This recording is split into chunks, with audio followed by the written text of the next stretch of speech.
4 p.m. Pacific, or 12 a.m. For my fellow UK night owls, for the next 12 weeks as we explore the politics, the mystery, and the wonder of the nation of Cormyr.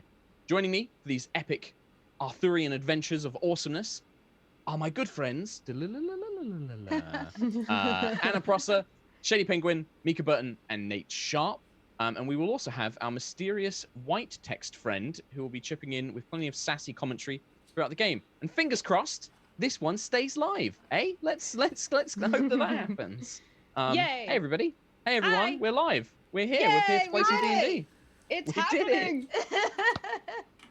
It kind of doesn't feel real. Is that weird to say? I know it's been planned for so long, and finally it's here. So yeah, welcome friends. How are you guys all doing? All well? Mm-hmm. Yeah. We see a lot of people in the chat already commenting on how elfy we all are. Oops, all elves. Whoops. Oops, all elves. Yes, you guys completely by accident managed to all make a party of very pretty, wonderful elven people of various types. I still don't quite know how you guys managed to do it without coordinating with each other, but never mind. It works. Yeah. We all wanted to be hot elves within our hearts, and then it happened. You know? Who doesn't? Who doesn't want to be a hot elf in their heart, you know? How did you say it, Mica? We like our food leafy and our ears pointy. Yes, that's yes. Yeah. Like our food leafy and our ears pointy. Yep. Mm-hmm. And I think that this is ShadyPenguinn joining us. Is this the first streamed D&D game, Shady? You need to unmute yourself. It's gonna be those This habits. whole time, dude. Thank you. Sitting here awkwardly pantomiming. Yeah, this is my first time on twitch.tv/D&D. I've done a couple stream games, but not. Welcome. Thank you. Very excited to be here. Yeah. Yeah. I So, guess should we introduce ourselves each? Like I realized Oh, that right. maybe people don't know who Absolutely. we are. Absolutely. Because I did a little bit of mine at the beginning, but yeah, go round. Because I just mentioned your names. I probably should have done a more like, you may know Anna from blah blah blah, but we can do that now. So how about we do that? Let's start with Shady because he was just the one introduced. Sure. Okay, that's fair. Hi guys, my name's ShadyPenguinn. You can call me Shady or Shady Works, and I do things on the internet. I play some video games. I scream at screens, and I roll dice. So it'll be fun to be here. Perfect. It's exactly the type of person we need. Who's next, Is Mark? this You popcorn? Do I just pass it to someone? Oh yeah. You pass it, Shady. Throw the mic. Mica. Oh, There you hi. My name is Mica Burton. You may know me from internet things like cosplay and Overwatch League and Critical Role and oh god, yeah. I like tieflings, even though I'm playing an elf. I feel like I'm in like AA or something. That's all I have. Nate. It's a safe place, Mika. It's fine. It's Thank you, fine. thank you. Right, Hello. Nate, go. I am Nathan Sharp, aka Nate Wants to Battle, and I want to play Dungeons and Dragons, Popcorn Anna. I like it. To the point. To the point. I am Anna Prosser. You might know me as an esports host and fellow D&D player. I play a lot with Acquisitions Incorporated and the C Team. You have seen Nate and I previously on Dice Camera Action, which also Mark guested on at one point, used to be on this channel at this time. And you have seen all of us together play a few episodes of a campaign called Torch. And this is not Torch. This is a totally new project. We wanted to bring you some content live streamed to watch while you are stuck at home like we are. So we hope you really, really like it. And now popcorn back to Mark. Yeah, well, I was going to say, I was very kindly, Anna and the crew asked me to come and GM for them, which I was very honored by. I know that I've got some very big shoes to fill left by Mr. Christopher Perkins, but I hope that you will enjoy the game anyway. And yeah, you might know me. I'm the Dungeon Master for a show called High Rollers, which is our UK D&D show with a bunch of my friends. You may also know me from Critical Role, like Mika. I was a guest character in their second campaign, as well as, yeah, various things with D&D Live and appearing in all sorts of other shows as well. And now you get to see me GM for these lovely folks. Shall we play some Dungeons and Dragons? Oh my friends? god, it's been so long. Yes, please. Please. God, yes. Okay. So, we're going to do a little bit of a setup here, and then I'll throw it over to you guys to introduce your characters. Cormyr, the Forest Kingdom, the land of the Purple Dragon, is a nation far to the east of the infamous Sword Coast. Its lands are filled with humans and elves who once united against the ancient black worm I can't pronounce this name. Thorglorimogoras, the Black Doom. And it now stands as a nation of courage that has withstood wars, disasters, and invasions time and time again. The high road stretches from the western side of the Stormhorn mountain range to the city of Arabel. The landscape is beautiful, with sweeping hills to the north, bountiful farmlands all around, and to the south, the famed King's Forest. Amidst the ancient green boughs of the wood are patches of purple, where it is said the blood of Thorglor stained the leaves as a reminder of Cormyr's past courage. At the head of a small unit of young knights, 4 figures stand out. Your characters have all been traveling on the road for a few days now, having traveled up from the capital city of Suzail. And I would like you all individually, and I'll throw it to 2 of you in specifically. I'd like you to tell us about your character, what they look like, and what they might be doing as they are traveling along the high road. And I would like to begin with the 2 Crownsilver siblings, Agnis and Tarkhal, which is Anna and Shady. So Anna, do you want to lead us as the vet of this sort of thing? Sure. I imagine Agnes is probably walking pretty confidently a few steps ahead of Tarkhal and probably trying to give him some instruction about what to expect out here in the forest among the people. And knowing that they both come from the same family via different ways, she's trying to instruct him on how to live a life that is not like you live with the nobility, making a lot of assumptions about what he thinks is important. And she walks very agilely, and she's a druid, so she's got this wild red hair with lots of braids and bits and baubles and druidy type things in it. She is dressed fashionably but functionally, and you can tell that she tries to look like she lives this kind of bohemian lifestyle, but coming from the nobility that she does, her clothes betray a bit of wealth. And she has an air of kind of like heat about her, as she is a wildfire druid. So she's walking along confidently as though she knows what she's doing. Okay. And Tarkhal. And Tarkhal is a rogue, a little bit of a widow's peak. You guys can see his profile. Light skin, long hair, a couple braids in there. If he's walking down this road, he probably has his hood up. Essentially, whenever he's traveling or he's not in conversation with someone important, his hood's usually over his head. So his hair would be tucked in mostly. And he probably is walking a little less confidently and kind of more, I don't want to say nervous, but he really wants to do a good job. So he might be overcompensating a little bit with his posture, with his step. And while listening to Agnes kind of say what's important, having had conversations with Agnes in the past, understands that their ideologies are a little bit different. The things that he values is a little bit different as far as he really respects nobility. So he kind of listens. He's pretty happy that Agnes is walking up front because she can't see when he rolls his eyes and whatnot. So it's definitely a good thing that they're not side by side. Yeah, perfect. Behind those 2, then, or perhaps maybe not behind, maybe up front, we have Azara Mithras. Mica, tell us about Azara. If I may, I feel like Azara would be sitting side saddle on a horse, not one to walk many places. Sure. As she's riding in front to make sure that there's no danger ahead, she's checking her dress to make sure everything's in place, checking her hair to make sure everything's in place, strongly keeping a grip on her staff, even though she's riding side saddle on a horse. How she is that delicate, no one will ever know. Natural grace. Natural grace. I feel like it's not this ride has been boring so far, so she's really just boredly looking over her nails, looking back to make sure that the nobility is still intact, nothing has snatched them or threatened them so far, and when everything's fine, going back to making sure that her appearance is intact. Perfect. Okay. And then the last of the 4 figures that somewhat stand out against the rank and file of these young knights that are accompanying them, we have Marcel Nate. Tell us about Marcel. So Marcel is a high elf. He's got kind of shaggy, medium, pretty unkempt white hair. He's like 5'9", 5'10"-ish. He's got like this black leather armor with like dark purple, kind of like a cape hood, not cape, like just garments above it. And the bottom half of his face is covered just with a black mask that he's just kept on this entire time. And he's got a sword on his back. And how long have we been traveling together?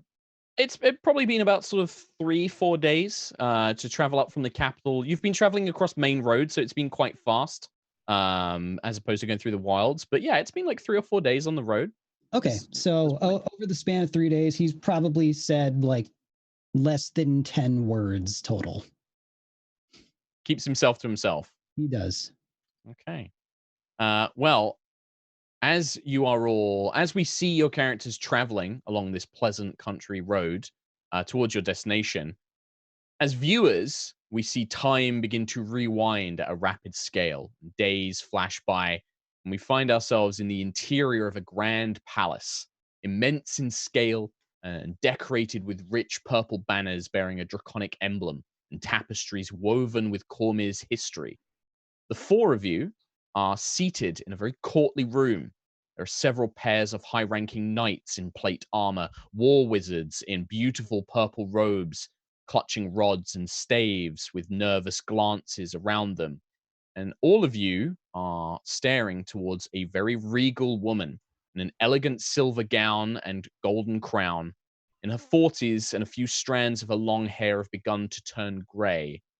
She is working on a series of finely written scrolls, all inked in gold and red with designs and filigree around the edges. Looking over her shoulder, nodding his approval, is a dark-skinned war wizard, his robes bearing many official seals and medals. Everything seems to be in order, Your Majesty. Perhaps now is the time we inform these fine young men and women of their responsibilities.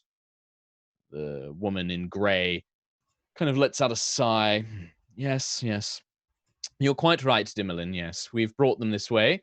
I know you have some idea of why you have been brought, but the details of your responsibilities and your new titles, I believe, we should discuss them. And you all recognize that this is Queen Raedra Oberskier, the monarch of Cormier, the very queen of the nation. And you have been brought into her court to discuss a matter that you do have some knowledge about. You know that you have been summoned for some sort of assignment, some sort of title-giving ceremony. And Agnis and Tarkhal in particular, you know that you are being bequeathed a area of land that will become yours to govern and to be responsible for. The Queen Raedra looks up and gestures to you. There is a village called Eveningstar along the high road from Arabel. Its previous lord, Lord Jeremis, we discovered that he had some unsavory connections with our enemies in our war with Sembia and Netheril. It took us a little while to discover these connections, and in that time, Lord Jeremis had learned of our discovery. He's now fled with his family and several loyal forces, fled somewhere in the Sword Coast, some backwater. But this does mean that the land has returned to the crown. And after much consideration, I have decided that I would like to appoint, well, young Agnis and Tarkhal Crownsilver as Baroness and Baron, respectively. But also, there are other titles befitting Mistress Mithras and also young Master Marcel, who have been brought to my attention by colleagues and compatriots in your various circles of work. Mark, I totally forgot to tell you that the nobility, Agnes's proper name is actually pronounced Agni, but she hates that. Sure. And she calls herself Agnes. So the Do you know queen what? might call her Agni.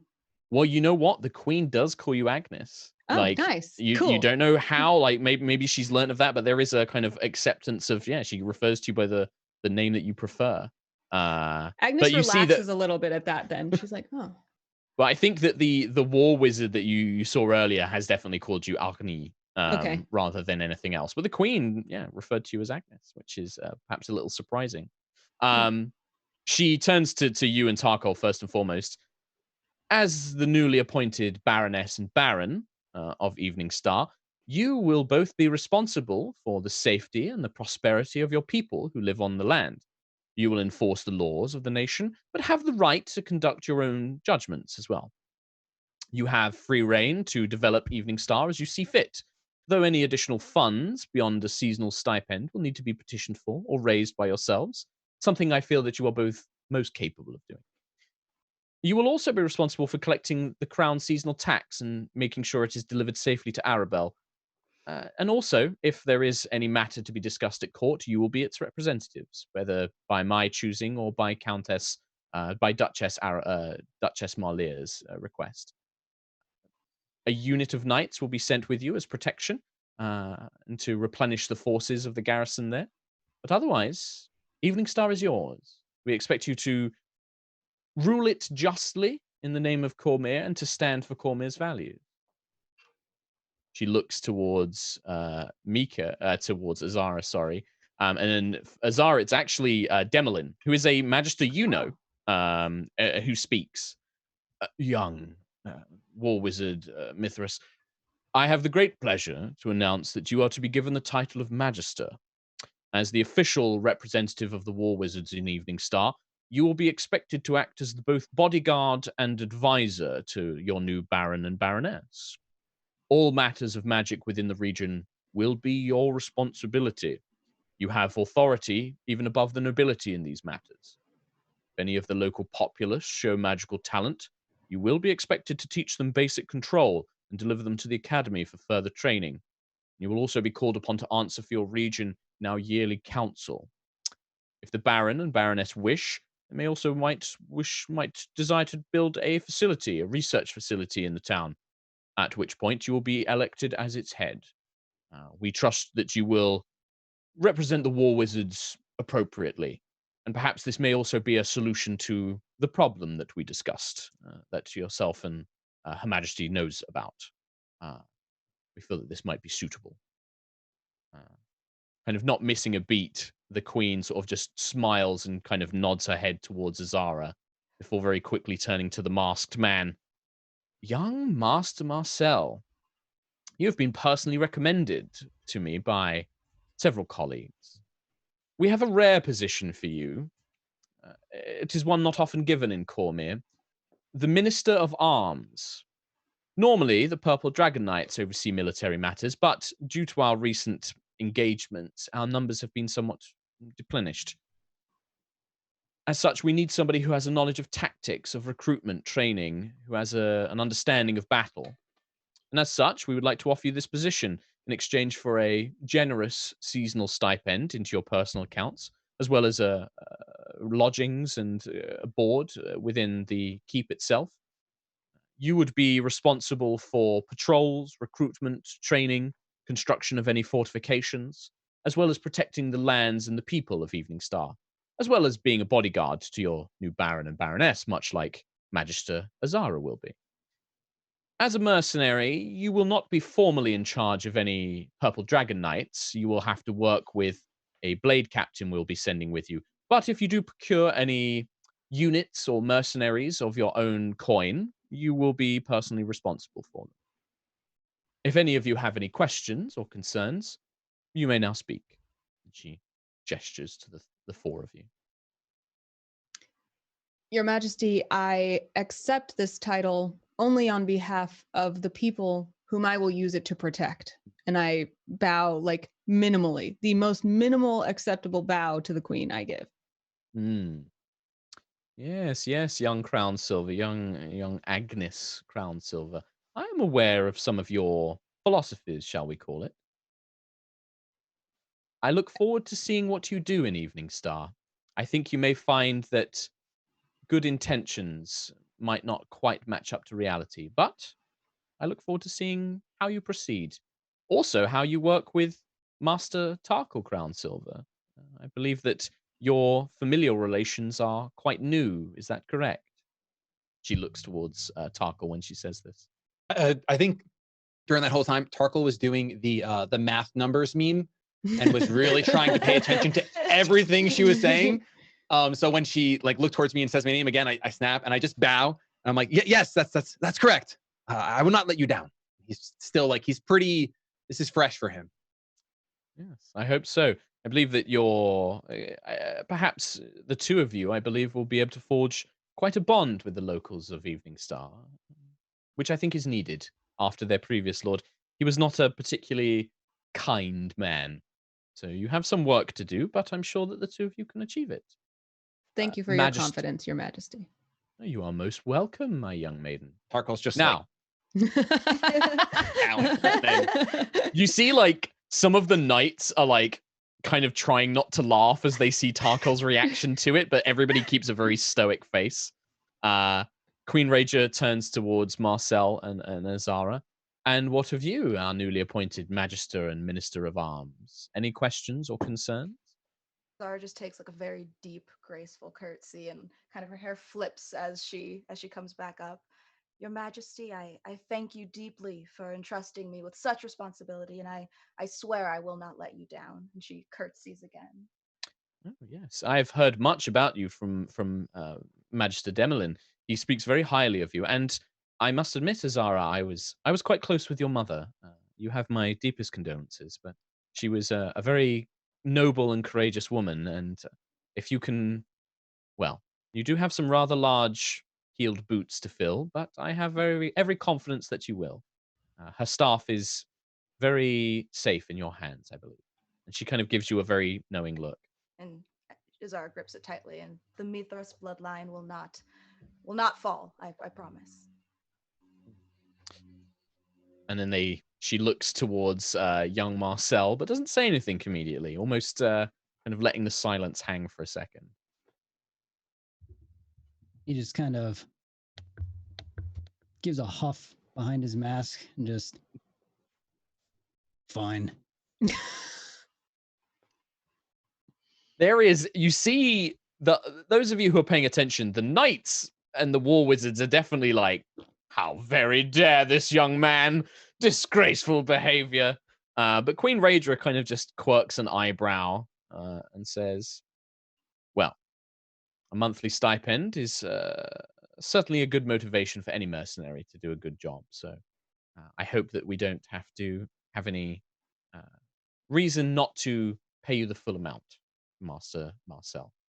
Still, Demelin, if you would, and you see the dark-skinned wizard at her side kind of gestures, and a small, I'd probably say made of like a white wood chest, just appears in the middle of the table in a swirl of purple smoke. He waves his hand and gestures it forward. This is a small bursary to get you started in case there are any immediate infrastructure works that need to be completed in the town. It contains roughly 1,500 gold pieces in assorted coins and gemstones. You will need it perhaps for the training or recruitment of new guardsmen, perhaps for building some infrastructure, but also just to cover any necessities that you may have. Think of this as a starting package, if you will. Anything else? If you have any questions, Mr. Magister Azara does have a means of communicating with me, and I cannot promise that I will be expedient in my reply, but I will do my best to serve you. And I believe that there is just one more custom, Your Majesty.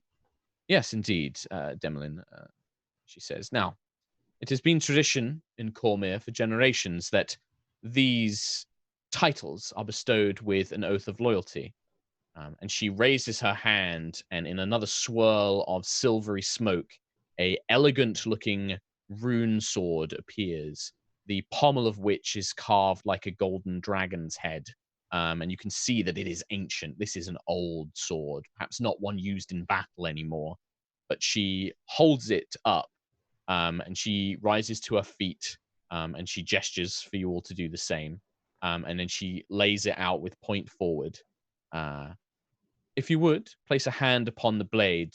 This is Similazar, Simalazar, this is the ancient blade upon which oaths are sworn. And I would ask that you repeat after me. Upon this ancient blade do I swear this oath, to uphold my duties, to serve the crown, and to protect the people of Cormyr. May my courage never falter. May my heart always be true. She places the blade out towards the four of you. Well, sometimes the end justifies the means. And she puts her hand on it and swears. Yeah, sure. You see Agnis. Tarkhal just wanted to see which hand Agnis used because he didn't know which one to use if there was proper etiquette. So whichever one she used, he just silently he copies. Copies and then kind of like tries to say it with her because he didn't remember all the words that she was saying. Yeah. That's it. Nice. Azara silently complies and repeats the words back. I would, but that was a very long I sentence. didn't expect you to. Let's make it clear. I didn't expect you to repeat exactly what I said. This is very narratively being repeated. Okay, good. Marcel and then will basically do the same. He just kind of puts a hand and is just what she said. There is a significant eye roll from the queen. There is a very large. I suppose that will have to do. Still, horses are prepared. Minister of Arms Marcel, you will also find that your liaison with the Purple Dragon Knights is with you. A young woman, Blade Captain Elissa Dawnwhisper. She is in command of the young troop we are sending with you. And with that, when you guys emerge, we rush back to present day as you are all making your way along the high road towards, in the final few hours, really, of your travel towards this village, Eveningstar. It is probably about mid-afternoon at this point as you are making your way there. The force that you have with you is about 20 young knights. They are all very young. You suspect that these are literally fresh recruits. But leading them, the woman I mentioned earlier, Elissa Dawnwhisper. She's half-orc, pale green skin, two small little tusks that just jut out from her teeth. Very high black ponytail, and then clad in armor. Bearing a very proud tabard of the Purple Dragon Knights. A very terse woman in her journey. She's been very polite and respectful, but kind of like Marcel, doesn't speak unless really necessary. And she is currently at the head of the column, leading the rest of the group. I think you only have a couple of horses, probably one each for the four of you, and then one for Elissa. The rest of the soldiers are all on foot, basically. So if you're not riding a horse, then it's probably being sort of like carried along by some young squire who is trotting alongside with a very sort of like, am I doing a good job?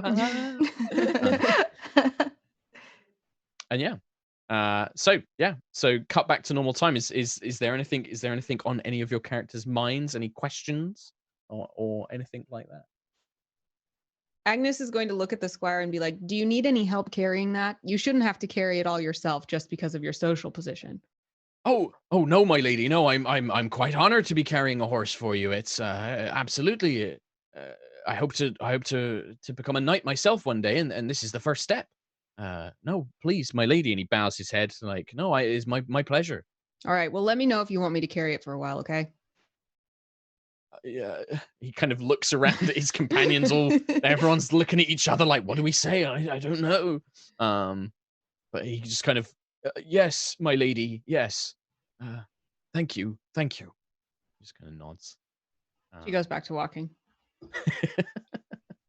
So we're in present day. We're in like this, like estate or whatever it is we're staying in, or are we like out and about right now? You are on the road, so you are on a long east to west road that travels from the next biggest city next to the capital is called Arabel. And this road stretches from Arabel all the way to the very edge of the nation in the Stormhorn Mountains. And Eveningstar is somewhere along this road. It's kind of like a dirt path, but it's very well trodden. There are stones that line the sides. So it's not like a paved road, but it is, well kept and maintained. To the north of the road, you have sweeping hills that like begin to turn up into this tall ridge of snow-capped mountains. And then to the south of the road, it very quickly gets completely taken over by this immense ancient forest that's incredibly thick and dense. Tarkhal, you would know that that's called the King's Forest. It's where your family it lives currently. There's various villages and small towns within the King's Forest itself. All of you would know that the King's Forest is kind of legendary. There's always stories about monsters and fey beings that live in there. You've probably any of you who have grown up in Cormyr would have heard stories of, swords being handed out by archfey to, valiant knights who prove themselves, of great elks that are 3 times the size that they should be, that if you slay them, you'll be cursed forever. There's all these kind of fairy tales around the King's Forest. There's also very real threats as well. There are monsters that live in there. The mountains are full of goblins and who knows what else. It's not that these lands are safe for the most part, but there is always the potential for danger. In my studies, would I know the layout of the town that we're going to? Would I know kind of what's there and what's not? I think that you probably, you could even say that, after you were given your title, Azara might have done some reading up just to kind of find out a little bit about Eveningstar. Eveningstar it's a small village. It's not a big town or anything like that. It's a small village, and the surrounding farmlands, it's on the very edge of a river, the Starwater River. And it's in a very good place to be developed because it's on this very popular merchants road, but it's never, Cormyr has a very long history of wars and invasions and dragon attacks, and it's been burnt and razed to the ground and destroyed and besieged, and it's constantly being rebuilt. So nobody's ever managed to get it to like a larger status, like a town or anything like that. So it's still just a small village. It's well known for having a pretty popular tavern there. The only other thing that you remember reading about Eveningstar is there's a lot of tressum there, which are flying cats. They're winged cats. And Eveningstar has a lot of them for some reason. I think that knowing that this town has a lot to be developed, Azara is already imagining the research facility and imagining like what type of building she can build. And there will be a library at the top where she can build it tall and sit there and read spell books and teach her little young sorcerers new magic. So she's kind of drifting off and fantasizing about her new position. Yeah, that's the other thing to mention is that there is a keep there called Starwatch Keep. And it's basically built up into the hills that on the other side of the river looks down on the village. It's only like a couple of hours ride from the village, but that's where, the local garrison would be established. It's probably where the new Baron and Baroness would be housed. That's probably where they would stay. There will be some sort of estate house in the village itself for them, but the keep would be the more sort of grandiose kind of place to stay, basically. So I think you've got a good idea of what to expect when you get there. And you just travel along the main road. Anything from anyone else? Every time she sees a tressum, Agnes is normally kind of like low energy demeanor turns like, oh, look, there's one. And she like pats Tarkhal on the shoulder, like, look. She gets really excited. And you see these, these winged cats flying through the air like birds. They kind of fly around in little packs of winged cats, all of different sort of fur colors and types. A couple of the knights get too close to the trees and the branches kind of come alive as all these winged cats fly out of them up into the air. Do I know, like, I don't know if you want me to roll for this, but do I know anything about tressum? You're a druid, as an animal I think lover? You definitely know them. Yeah, I think absolutely. Do I know if they're ever kept as like familiars or pets, or are they like very feral? Oh, very. So they are feral, but they are almost infamous for being familiars for wizards. War wizards especially love having tressum as cats because they're pretty intelligent. They're very, very clever creatures. They're actually on par with human intelligence. They're very, very smart. And they often they often fly around in packs, and they enjoy teasing both humans and other animals and things like that.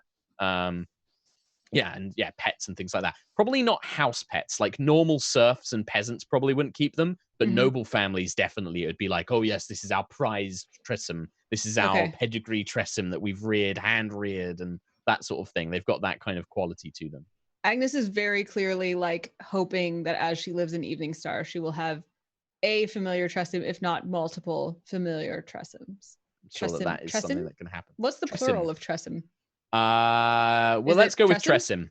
Okay, I am not, cool. sadly, not being Chris Perkins, I can't just make that up. Yeah. And be like, "This is canon now. Multiple Tressums are called a bag of Tressyman. Tressums. You know, Tressums. but yeah, Tressums. Okay. There we go. Cool. Yeah, if there's nothing else, then within a couple of hours, you guys begin to see the river, the Starwater River that winds and cuts through the hills to the north and then feeds into the King's Forest to the south. And as you get closer, though, you can see ahead of you the wide. I'm just going to read this actually. Ahead of you, you can see a wide river descends from the steep shrub-covered hills to the north and cuts through the land into the King's Forest to the south. A pretty and well-used bridge has been built across it, but you do see something is slightly amiss. Bodies of knights and dark-clad thugs are spread across the bridge and on the road on either side. There are scorch marks and arrows show clear signs of a recent battle. Seeing this, Elissa, the half-orc knight, kind of holds up a hand and the column comes to a stop and they begin drawing weapons and things like that. And she steps forward. My lords and ladies, minister, magister, I'm not quite sure what's happened here. We had no reports of any sort of things like this in the area. We weren't expecting any trouble. Agnis is going to, like, without a thought, just cast her her wildfire spirit, bring it to life with her, which is what does this look like? It's a small wildfire spirit, but hers is in the shape of a bird. So it looks kind of like, if you can imagine, a young phoenix, but very amorphous, you know, all in the shape of flames. So she just cast it, and then that kind of just like floats beside her. And it looks like it's flying, but not the way that like a bird would have to flap in order to stay in the air. It's very much just a slow, like the motion of flying, but it's a magic fire. So it just, you know, does that slowly. So it's just there and like with her watching. Yeah. You see Elissa kind of like glances at it and sort of shifts a little bit like magic. I don't know. But yeah, she just kind of keeps her straight back and head bowed. She looks towards Marcel. Minister, any advice, any suggestions? So Marcel is just, you know, keeping an eye on all these bodies and what happened. And he also gets ready. He unsheaths his sword, but the way he does it, he doesn't like reach for it. Like anyone looking sees that the sword in the hilt just like disappears and then just reappears in his hand. And then he just kind of says, "Don't know. Stay alert." As when you do, Marcel, there is that voice as the sword kind of forms in your hand. A voice of like, "Is everything okay? Is everything okay?" In your mind. I just kind of think back to his voice. I'm like, should be fine. Okay. Yeah. And you kind of begin sort of like looking around, checking, scoping things out. Is there any way you're looking in particular? Are you looking like focusing on the bridge, on the bodies, the area around you? Like what's Marcel kind of focusing on at this point? If this came as a surprise, I think Marcel would be more focused on the original destination and more or less concerned about getting through this without any kind of ambush and just trying best to carry on with what was what we had set out to do. Okay. So you're looking kind of towards the bridge. And the bridge is probably, it's quite a wide bridge. It's maybe like 15 feet across, but it's about sort of 80 feet wide across the river. It's quite a wide river. It's quite a large, you know, fast moving river.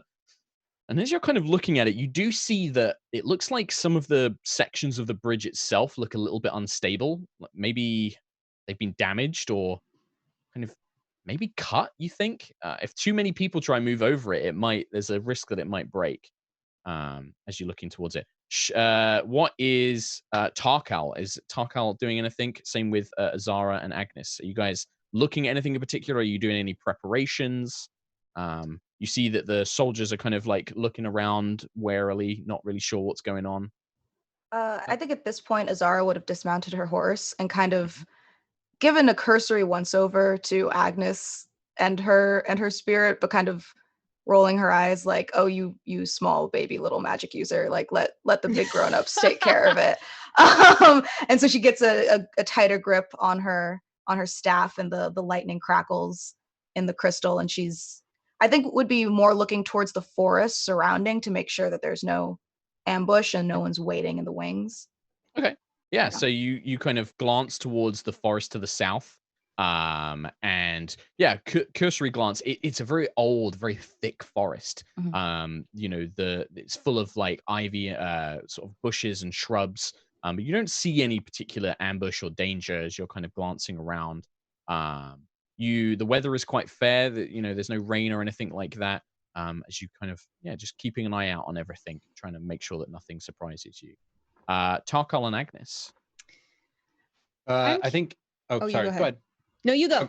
Okay, sorry. I think Tarkhal. I should just do one or the other. When Agnis whipped up her young phoenix, I probably would have drawn my dagger as well. And I think Tarkhal would most want to inspect the closest body. Okay. How many dead soldiers are there on the bridge? There's quite a few. So you'll have to move up quite a distance. Like the bridge is probably a good sort of 40 feet away from where you've currently kind of stopped. And you can see there's maybe sort of half a dozen knights. And, you know, some of them are on the middle of the bridge. Some of them are on your side of the bridge. There's at least one on the other side of the bridge. But there's many more of these dark clad figures that are all kind of like laying down in the mud. They've got arrows sticking out of their backs. Several have got like weapons stuck in them and things like that. It looks like it was quite a brutal battle that happened here. Okay, if Tarkhal can see that, I was mainly interested in how they died. So if there's evidence of like arrows and gushes, then I don't think he would have to get close, but that's more or less what he's like, kind of scanning the bodies or anything that stands out. So you're not moving up, you're kind of just looking at a distance and you can already see what you wanted to know. Okay, cool. All right. And then Agnis, you've summoned your bird, but is there anything you're paying attention to in particular? I have a question. Yeah. So I'm Circle of Wildfire Druid. I'm using my summon Wildfire, which brings me this fire spirit. It has it's a spirit that's bonded to my soul, but I haven't seen anything. It understands my language, but it hasn't said anything about how it communicates to me. Do you have any particular view on what you think it would do? Because I was feeling like it'd probably be a telepathic link, but I didn't want to assume. Sure. Well, for now, I'm not going to look it up. For now, we will say, I think the easiest way to say is you can get a sense of its emotions. It probably can't communicate complex ideas like, you know, tell you reports of like, oh, I saw this and I saw that and I saw that. Maybe like if we do a thing like you could use the Find Familiar spell to give it that ability for a short time or something like that. But I think for now, like it can be like danger or predator. It speaks in a more primal nature to you on that regard. Like it can kind of say like, you know, things like that. It focuses more on the natural world than anything else. I think that makes sense. That totally makes sense with a soul bond too, because it would feel things like a soul would feel things. Yeah. So I want to send the fire spirit just kind of circling overhead to see if we get the feeling of like it's okay, pass, it's fine, or if it's like alert, danger, and they see something in the woods. Sure, absolutely. Let me have a look at its stats here. So, languages understands. Okay. So you send it up and it begins circling around. You see these little embers fall away from its wings as it soars up into the sky and begins kind of scouting around. It takes a few minutes for it to do this. And you can see the knights are starting to get a bit sort of antsy. A couple of the younger ones are like, we should check and see if any of the knights are still alive or if they're wounded. They're kind of like speaking to each other. You can kind of hear it in the background.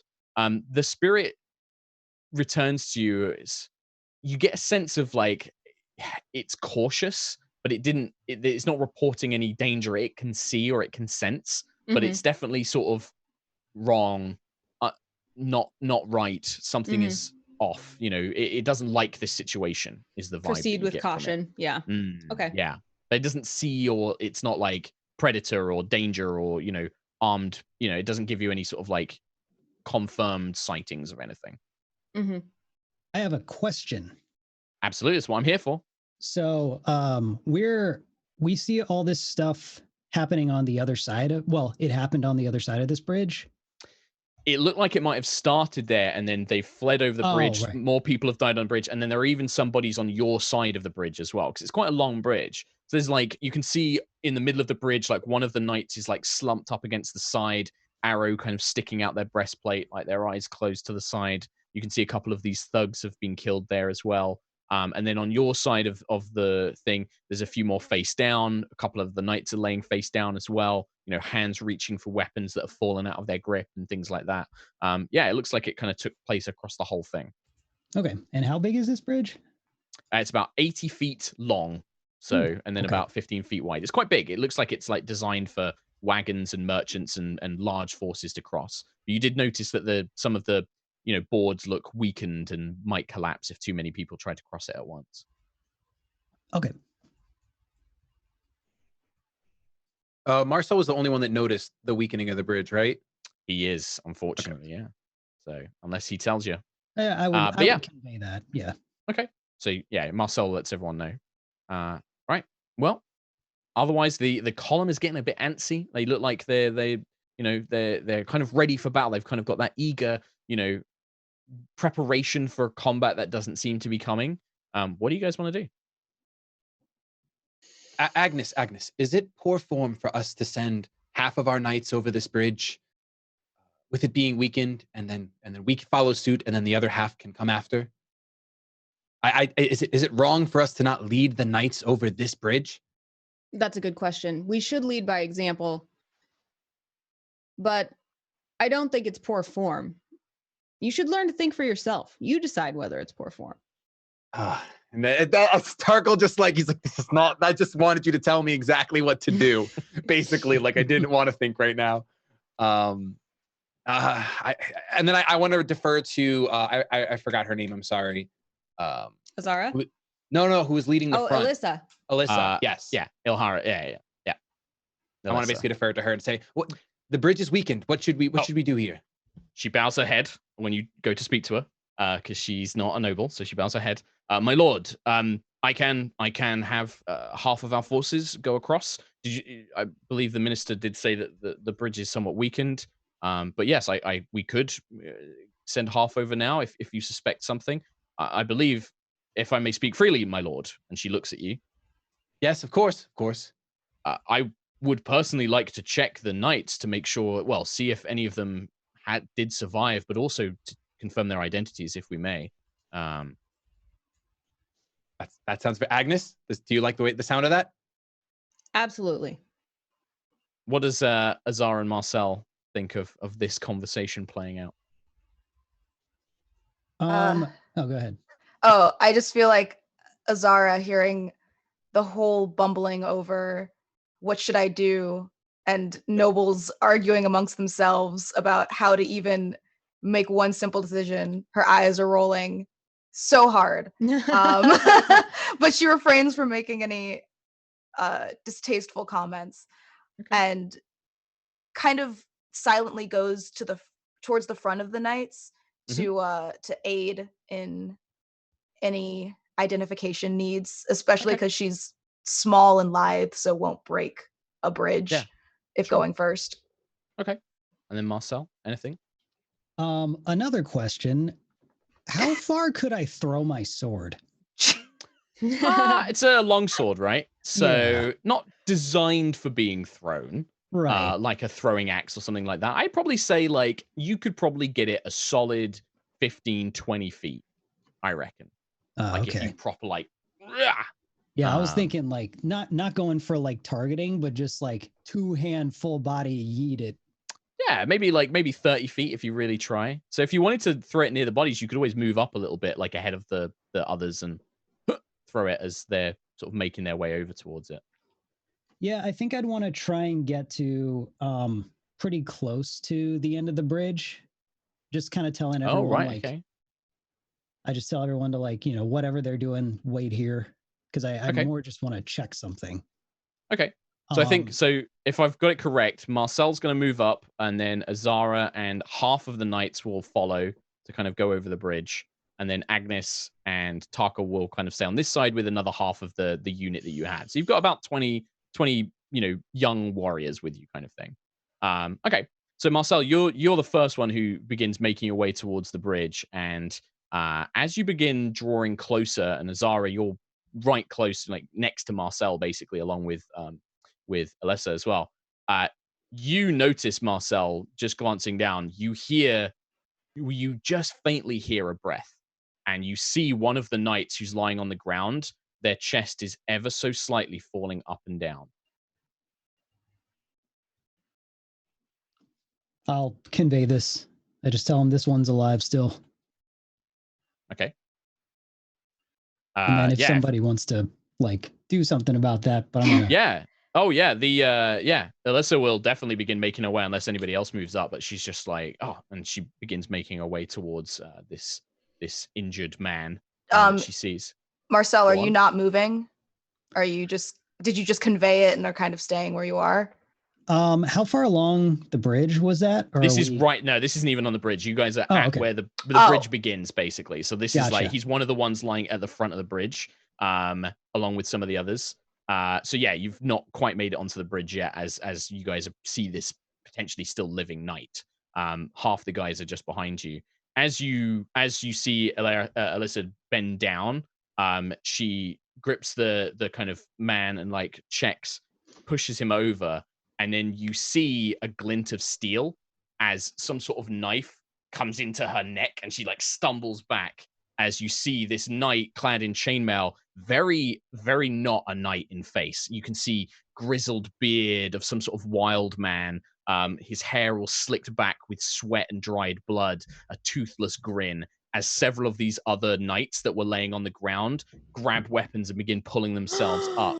And you hear this big war cry from the forest that Azara had been looking at earlier, as these green cloaks come flying off and a big unit of soldiers begins charging out. We're gonna roll some initiative. Oh my god! you guys, our first battle, and we split the party. Did we split? One. Did we act? Well, You've got, it's not too far. You're not too split at this point. Okay. You've got like one group is right next to the bridge, and then Agnis and Tarkhal are about 40 feet behind them, basically. Okay, but they're so not you're within on the bridge? rushing distance. No, not on the bridge. No. Okay, Oh, thank God. That's good. Oh, we didn't screw ourselves that bad. All right. And just so it's clear, in terms of like when you've got a unit with you like this, there are a lot of enemies, more than the ones that might be in the initiative order that you guys are in. Assume that your knights are fighting all of these other, thugs and bandits whilst you're having your own fight at the same time. So cinematically, that's how it works. So I'm not running 10, CR quarter thugs or whatever. Right. So let's roll some initiative. Azara, what was your total initiative, please? 8. 8 total. Marcel. 14. 14. Tarkhal. 19. 19. Very good for rogue. Agnis. 18. 18. Agnis. It was not a natural one for my first roll. Let it be known. Let it be seen. It was above 10 even. Nice. Praise be.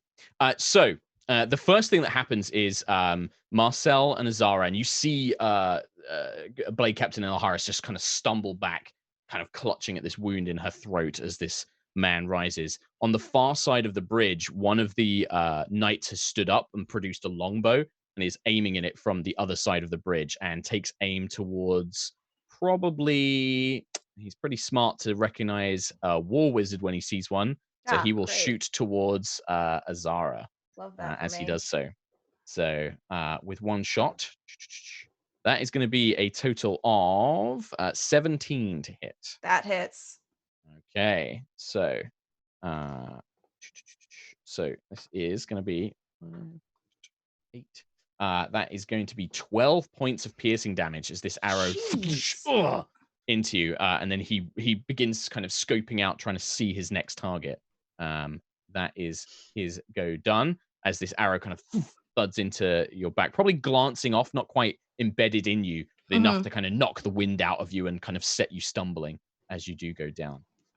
Tarkhal. So to kind of set the scene, you see across the bridge, there is an archer who is probably about sort of 120 feet away from you and Agnis right now. There is Marcel and Azara are currently standing off against one particularly quite burly looking knight, we'll call them, in this kind of stolen chainmail armor, wielding a giant great axe. And then he has 2 cronies with him who were lying next to him.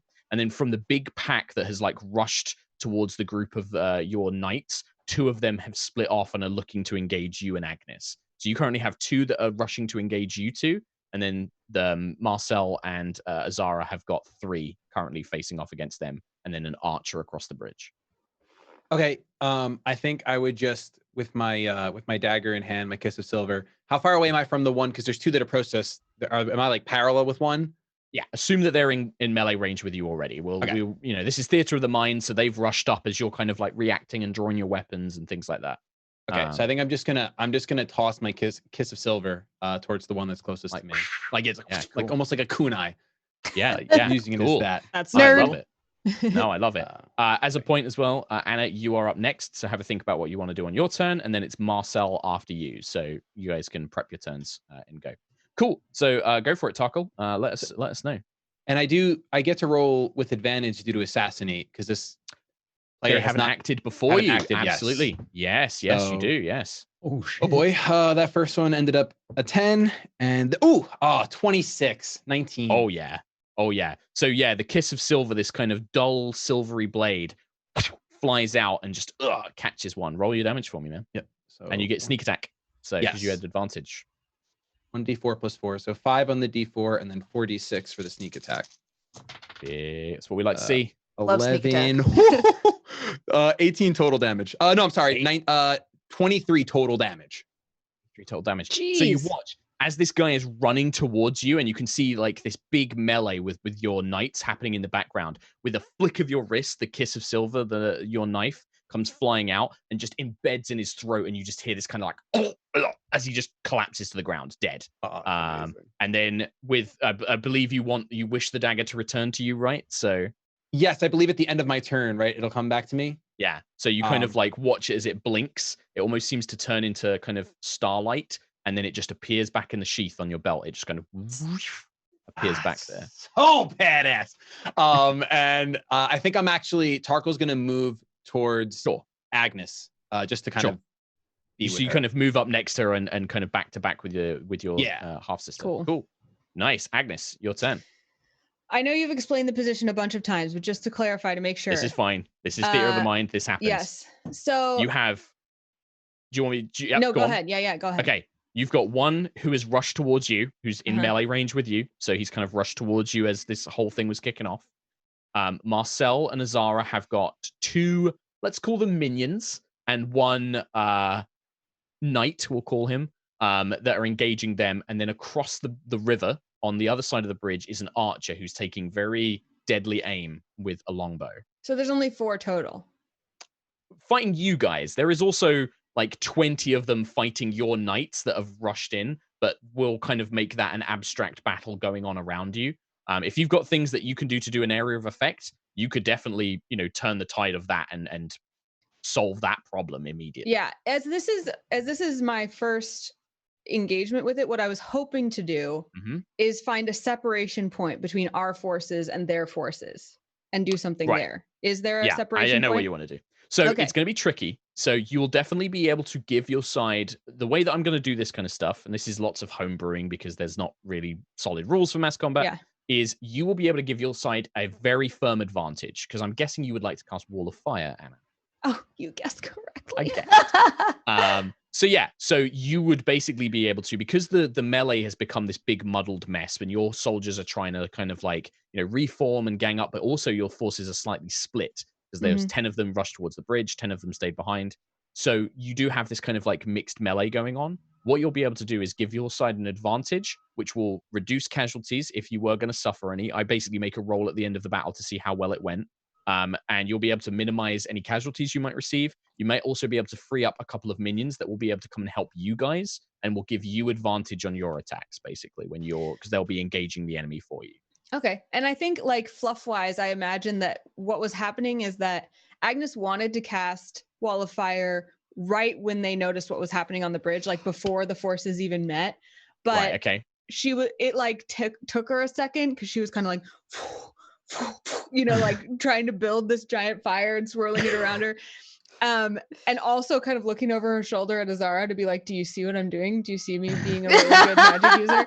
And then casting it. And because I'm 7th level, my fire spirit can also cast ranged fire spells for me. So I imagine that both of us together, like, throw down this magic wall that's absolutely a foot thick of flames and 60 feet wide, 20 feet tall at the edge of the bridge, trying to like give us cover to hide behind. And it's opaque, so they can shoot through it, but they can't see us as well.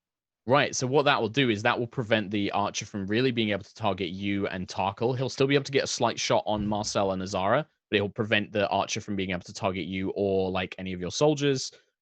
Roll the damage for me just so that I know, and then I'm going to make a unit saving throw.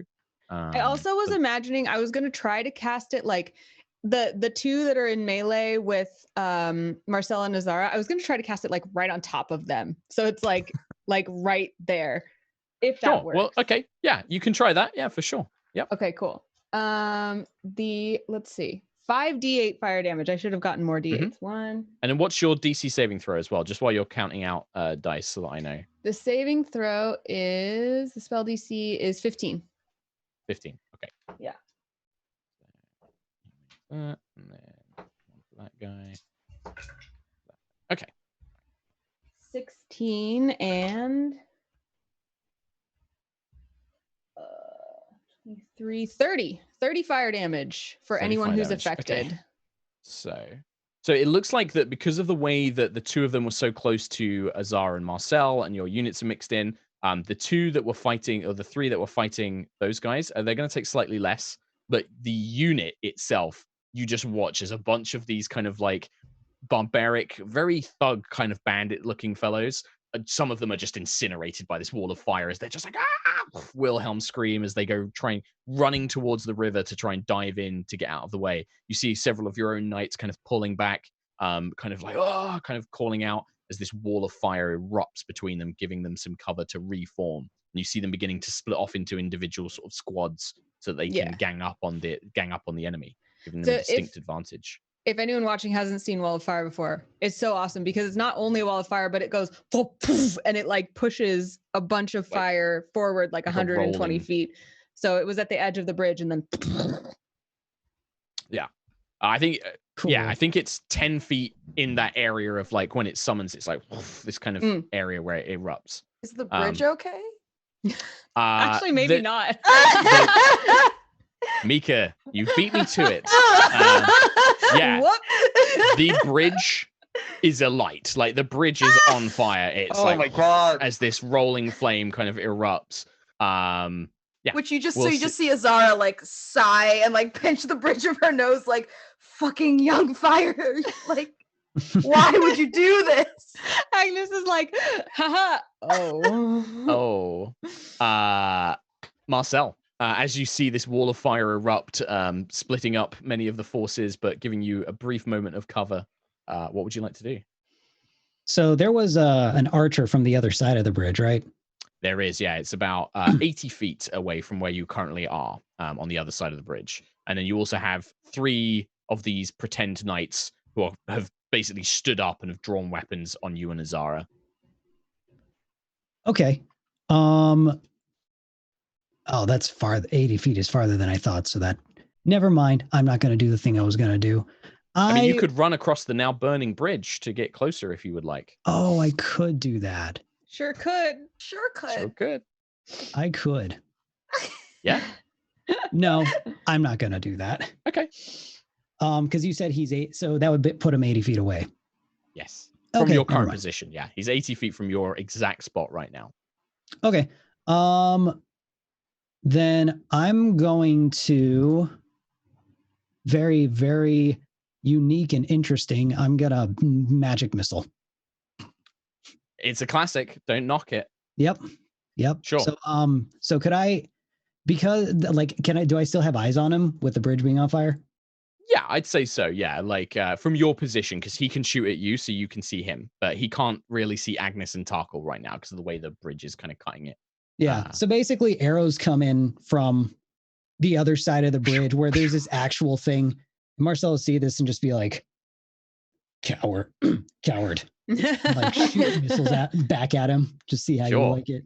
Is this a first level magic missile, or are you going to go for a high level one? We're gonna go second level. Okay, give me the damage. So let's see.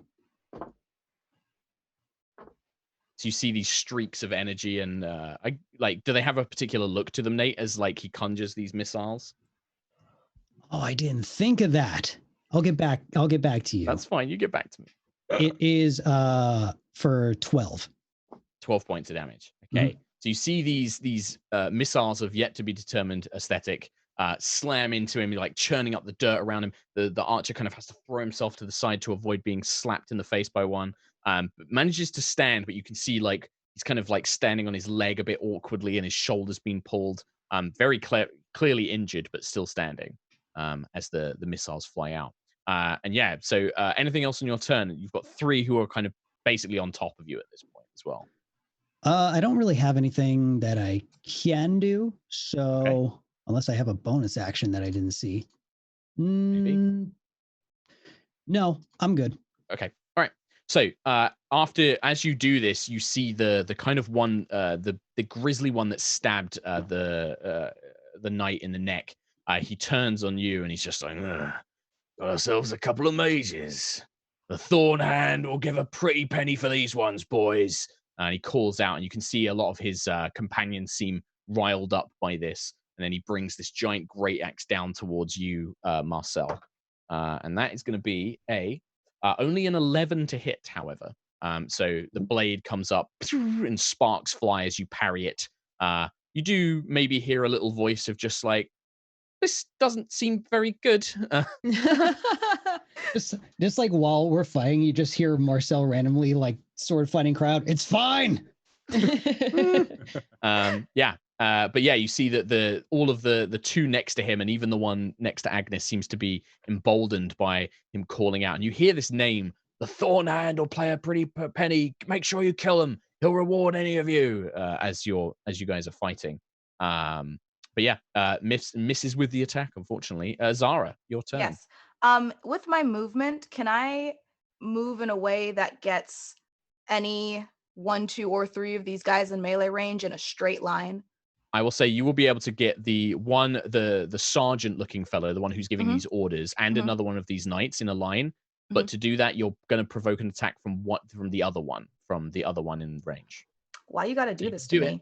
Well, because I love risk versus reward. Is it physically possible to get the general and the dude across the way, since this spell is 100 feet in a line without moving? I will say you can do it, but not without moving, so you'll get that attack of opportunity. But you'd get one of the normal guys, the sergeant, and the archer if you take the attack of opportunity. All 3 of them? Yeah, sure. All right, I'm gonna risk that for the biscuit. You can do it? Yeah. Okay. So as you do that, yeah, one of them swings this big mace towards you as you rush for it. And that's going to be a 19 to hit. Yeah. But hey, this is hopefully going to pay off. Hopefully this could pay off. Hit. What you got? What you got for me? I've got 12 points of bludgeoning damage for you. Jeebus! As it just cracks into you as you're like, throw to the side. You might be kind of like heavy bruising on your side. Maybe a kind of a rib gets a nasty blow. Yeah, but you manage to kind of throw yourself to the side, and you kind of get this flash as time slows down.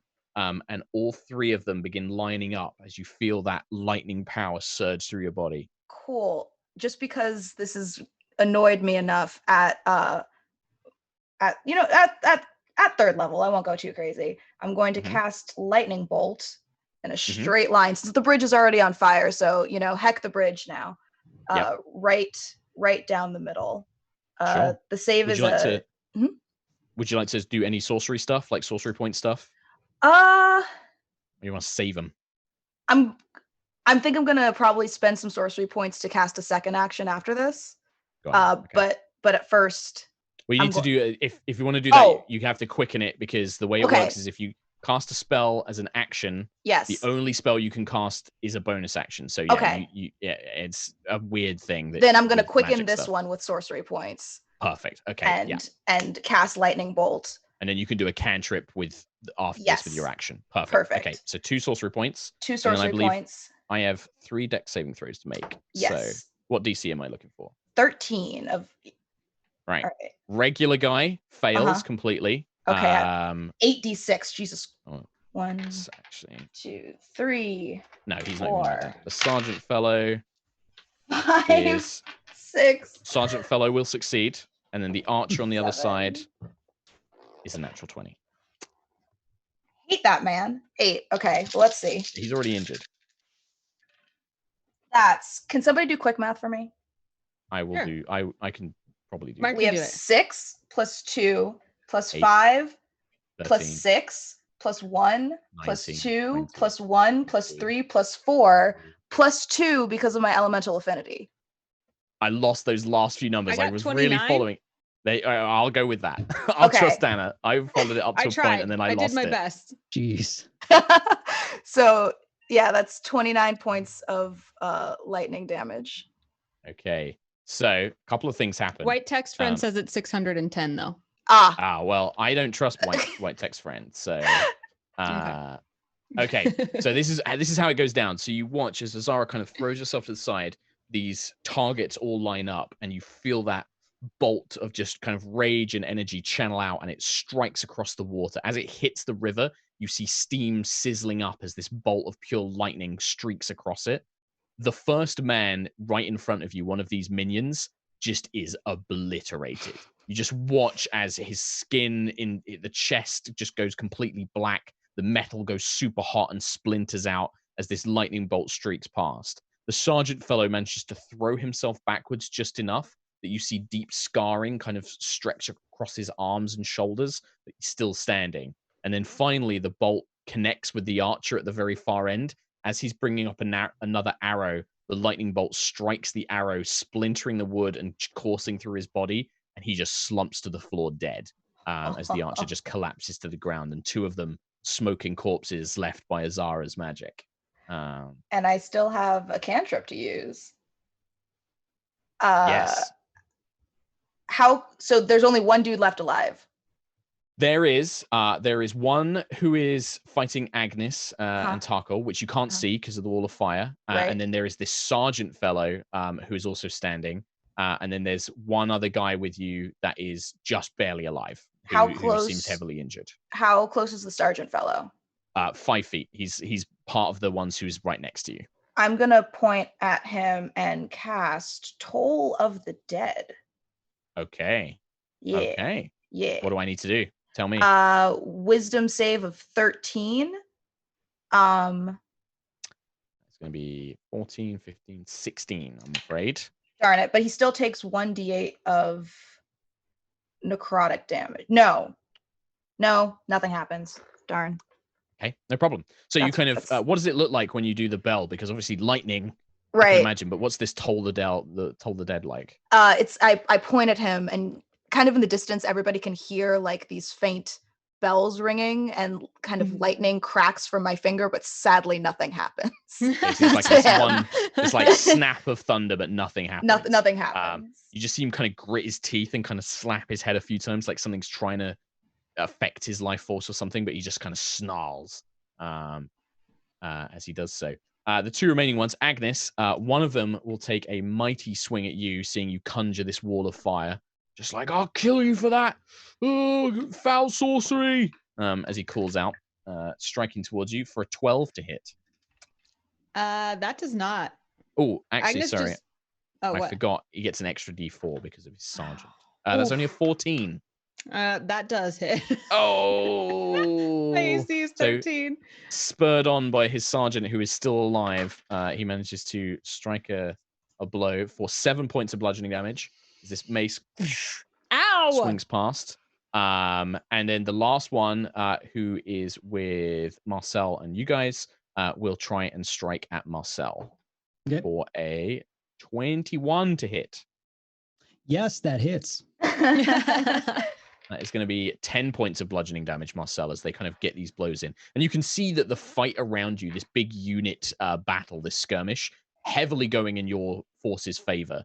The only thing that's kind of letting you down is Ilaris, who is she can't command, like she's trying to give orders, but this wound she's kind of having to press to her neck. So the units are kind of scrabbling around on their own. but the wall of fire has given them ample opportunity to just. You see some of them just shoving the bandits onto the other side of the wall, like they're just kind of ganging up and like shoulder barging them into the wall of fire. And you see screaming, flaming bandits emerge from the other side as they do so. The archer is dead, so we go to Tarkhal in a new round. Okay, so Agnes and I are still within melee range of the one that struck her, right? Yes, you are. Yeah, okay. He's the only one that's really threatening you guys at the moment. Okay, so I'm just gonna go ahead and take redraw my Kiss of Silver and just go to kind of do like a cross by his neck. Sure.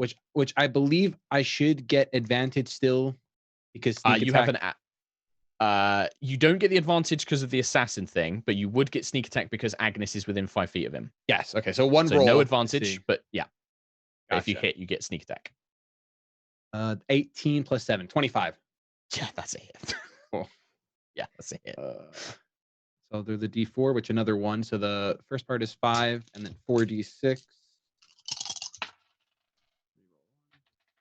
Not as much. 6, 10, so 15 total damage. 15. I mean, this guy's barely alive. Like the cut across his neck, like just arterial sprays everywhere. You can see him stumbling around, but he's barely hanging on. And you see panic in his eyes, and he's just looking around. You don't. Was that the one that was on me? That is, yes. Okay. So he. So looks some blood terrified. gets on me. Ugh. Probably a little bit, yeah. Ugh. Probably just a little kind of splattering from like as he's like and it sprays out. But luckily, it's your turn now, Agnes. Unless there's anything shady you want to do. The only thing I want to do is I think Tarkhal would call out, finish him, and then I'm going to use my bonus action to disengage so that I can run 30 feet towards my companions that are towards the bridge. Sure. Okay, so you kind of abandon Agnes and leave her to the very injured, the hands of this very injured thug, and you sprint away. You kind of have to skirt around the wall of fire, but you see the sight of Azara lightning bolting several of them to smoldering corpses just as you round the corner. Agnes. So I'm still concentrating on the fire, the wall of fire. You did. You should have made a concentration check for me, please. Okay. Because you got hit for some damage. So it's a con saving throw, please. Con saving throw gets an 18. 18 is enough, yeah. It's DC 10. It's cool. Not very hard. Has anyone started their turn or will still be starting their turn? Like, is this still worthwhile to keep concentrating? Yeah, roll the damage. Absolutely. Okay. Roll the damage, because if this is high enough, it's pretty much going to wipe out the unit that's assaulting your forces. 24 fire damage on that wave. So with that, you see with one more sort of like woof flash of this 10 foot of wall of fire, the remaining troops that were kind of fighting your units have been scattered to the wind. They have broken their morale, and you see them rushing up to the mountains and into the forest, just trying to get away from this conflagration that you've summoned. You do also see that the bridge, like timbers are starting to crack and break. Parts of it are now sort of like scorched with blackened wood as you do so. And then let's see. That's not my action for this time though, because that was just the That's concentration. just maintaining concentration. Yeah. Yes. Yeah. So you still have a full action. The guy was still in front of me. It's in your face. So I'm going to take my bonus action first, if that's okay. And my fire spirit is going to use fiery teleportation. I'm just going to flip the guy off and then poof in a like burst of flames, poof Very back nice. to the rest of my companions. And he takes, he has to succeed on a dex saving throw with DC 15. He does not succeed. So he takes 1d6 plus 3 fire damage. Hey, guess what? You don't even need to roll. This guy had 2 hit points left. So you watch as you kind of like whoosh, water tribe out. This rupture of explosion of fire surrounds him. You just hear this kind of Wilhelm as this fire just scorches over his body, and you appear with your companions, seeing the last remnants of this resistance, of this attempted ambush before you. So that's your bonus action. You still have a move and an action left. And there's no one left to fight. You said they're all kind of gone. There's 2 guys. There's the sergeant and 1 more minion.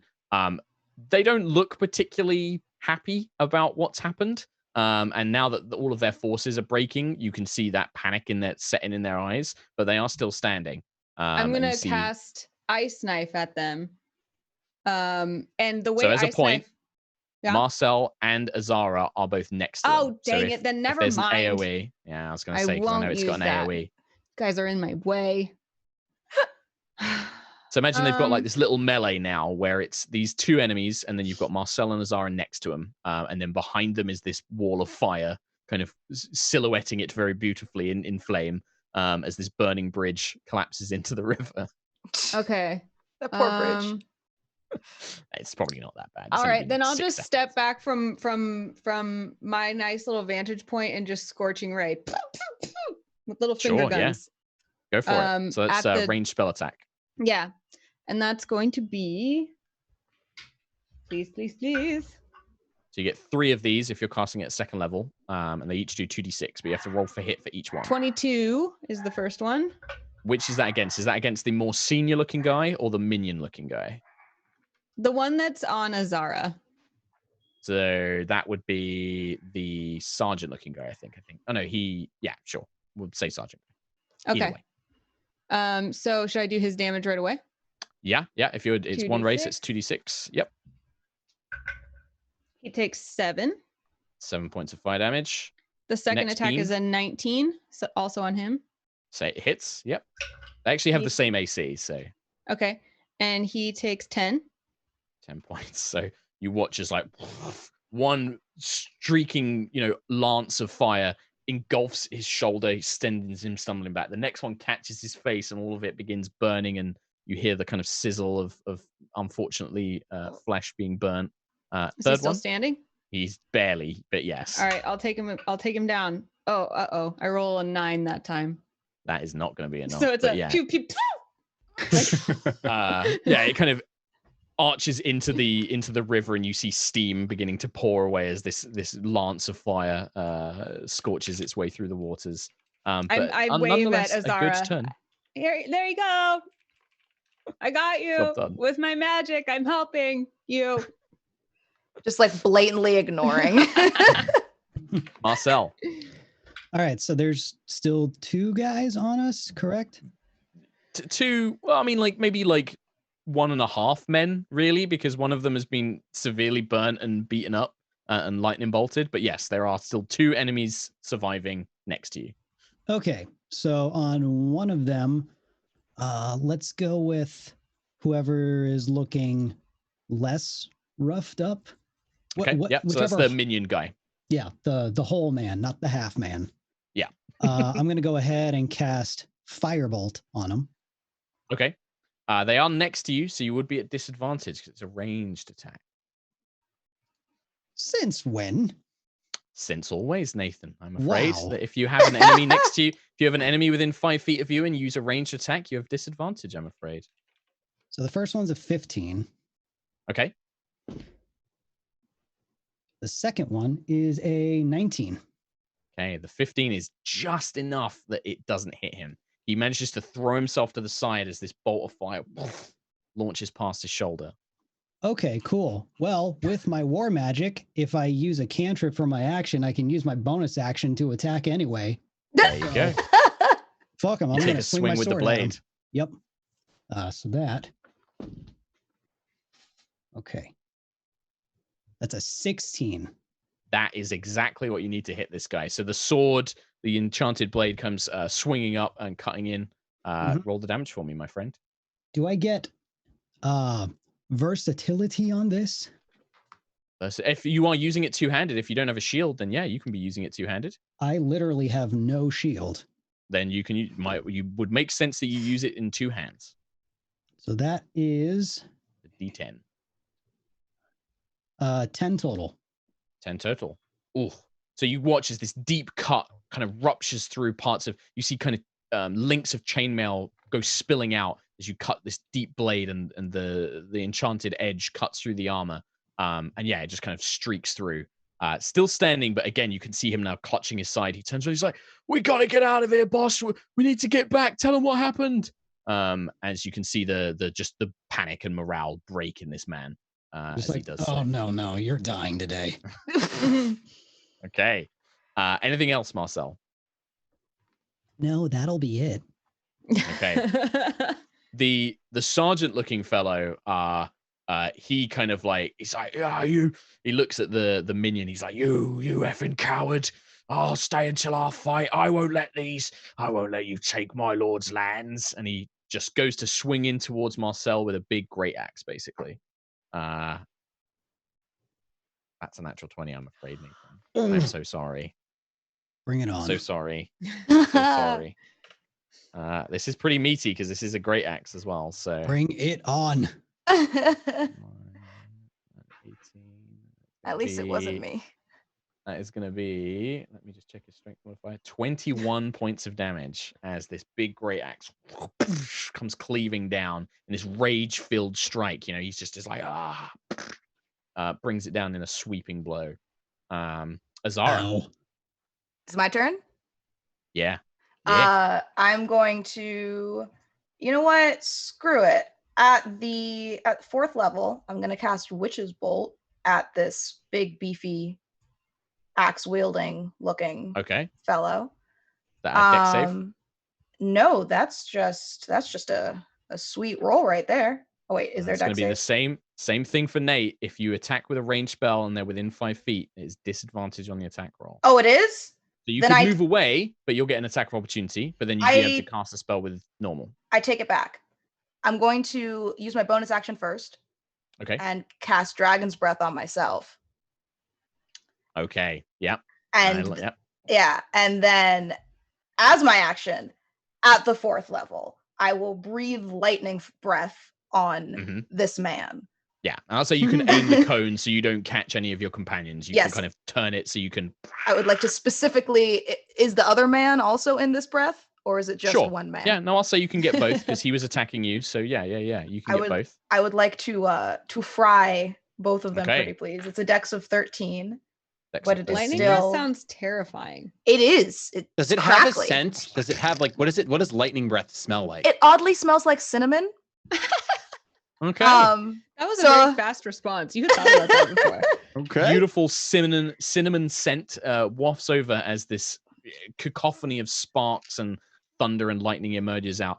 The sergeant failed. The remaining chap did succeed, but he's going to take half damage. It's yikesy he anyway. Is very That's injured. 10, 14, 16, 17, 18, 19, 20 plus 2. So 22 lightning damage.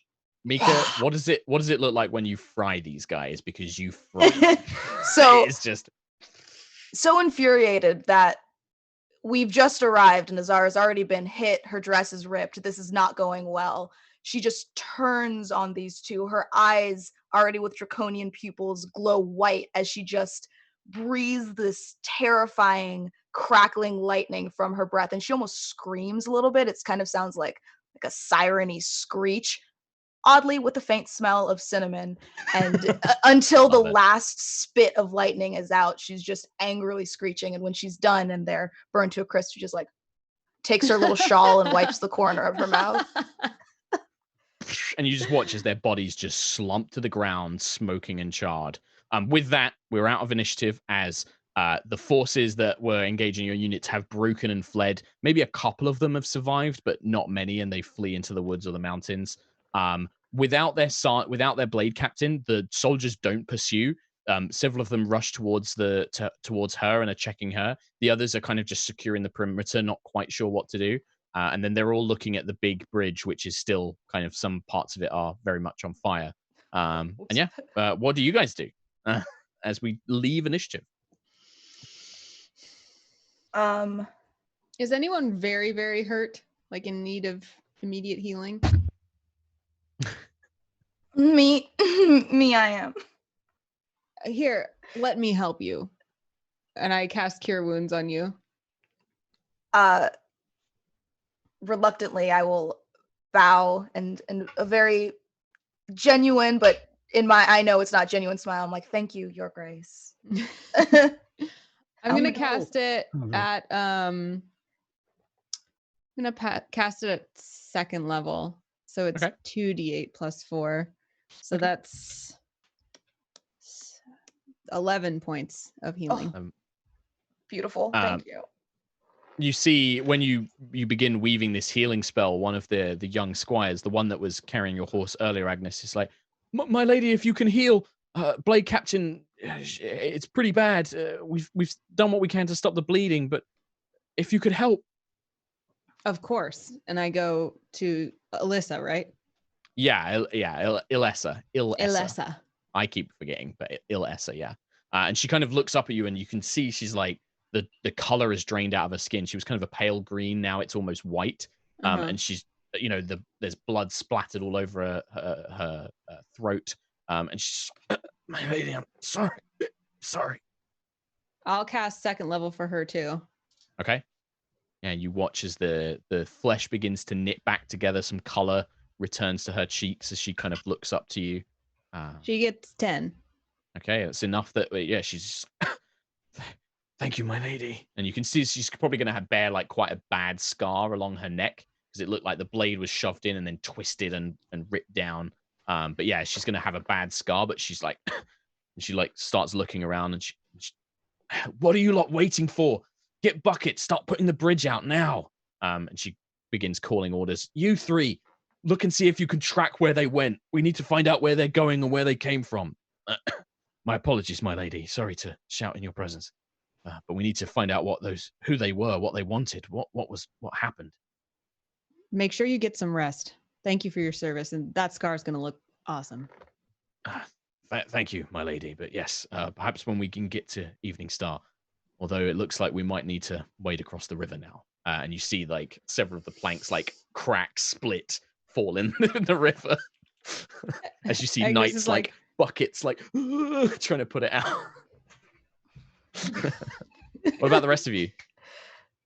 I think I'd go over to Alessa, right? Mm-hmm. Is that it? Okay, Ilessa, yeah. Alessa. I went over to Alessa and I asked, do you know anything of Thornhand? Those thugs had mentioned that Thornhand would pay a price. My apologies, my lord. I've mainly been training in Sazale. I've not Arabel a little bit, but I've not really left. I don't know much about these country thugs and bandits. Normally, these aren't a problem. The high road is, well, normally the garrison at Eveningstar would easily take care of these kind of folks. I worry that something might have happened to the garrison. I'm afraid it's not a name I know, though. I'm sorry, my lord. Sorry, we'll have to ask when we get to Eveningstar. Are any of them left alive? Is there anyone fleeing?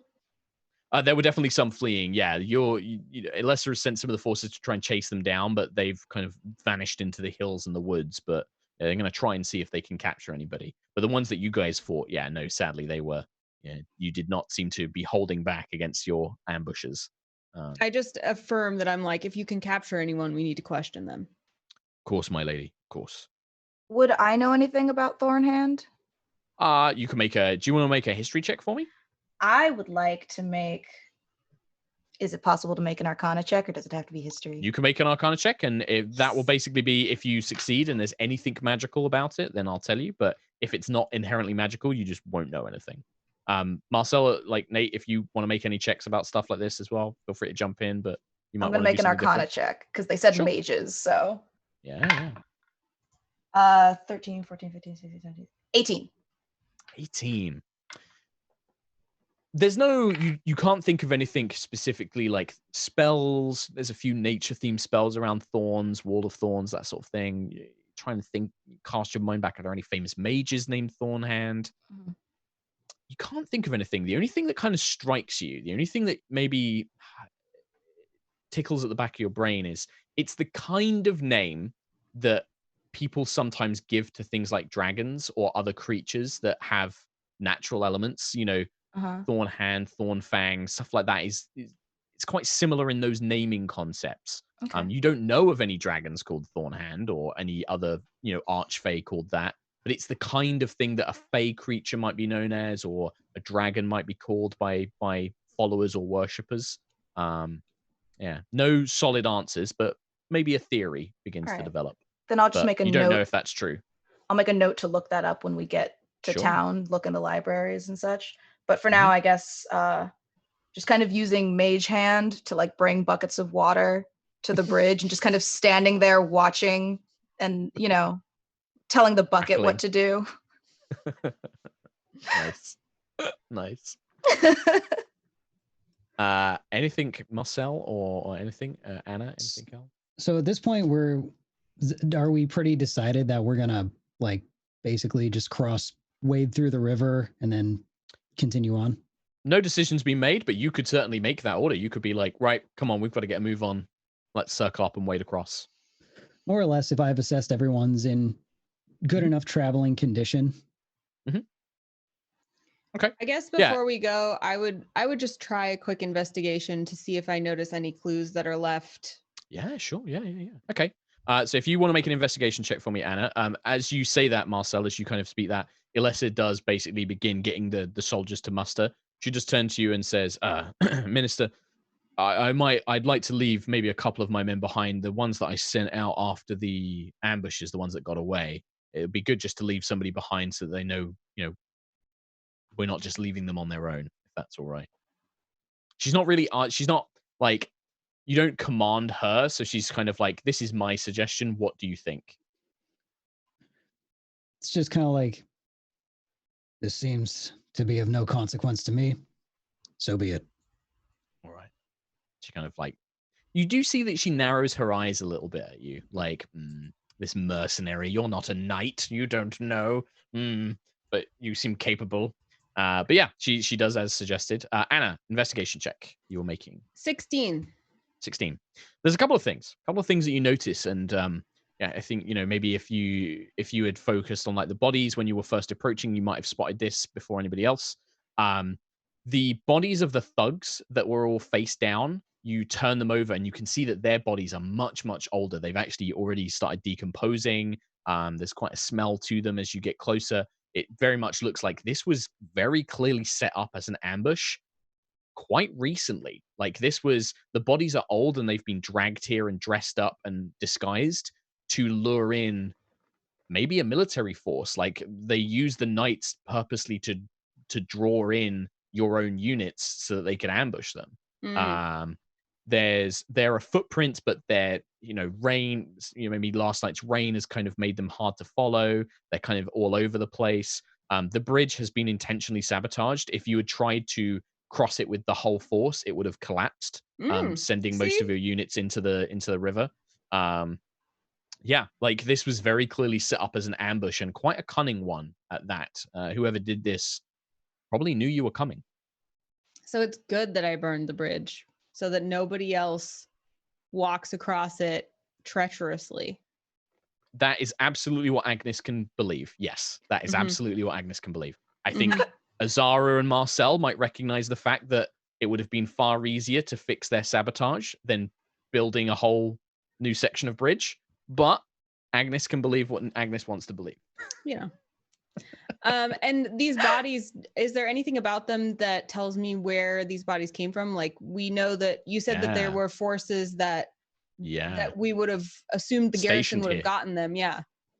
These look like Cormyrean knights. You can tell by they've had like cloaks and things thrown over them, but these look like young knights that were stationed here. Probably quite a few of them maybe look like laborers or farmers as well. Quite muscular men and women that were probably captured and killed for fighting back. But yeah, I share all this information with everyone, especially Marcel, as he's kind of supposed to be the military guy.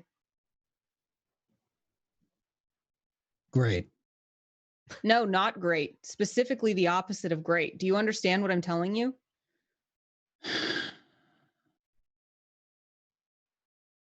That's it.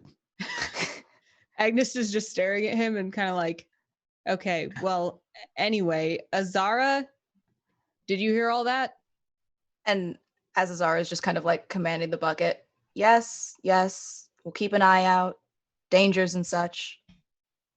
She's just focusing on trying to put out this mess. Agnis looks at Tarkhal like, why is nobody listening to me? Do you feel like this is important? I definitely feel like this is important. I don't understand why no one is taking this seriously. Okay. This was our first encounter with these positions. Sometimes I just feel crazy among people like this. So I'm glad we at least see eye to eye here. And that whole Nightcrawler thing you did was pretty incredible back there, by the way. Marcel's Thanks. just we're taking this not me. seriously. There's just no reason to sit around and dawdle about it. Can we go now? What he said. We are ready, my lord and lady. The men are ready to cross.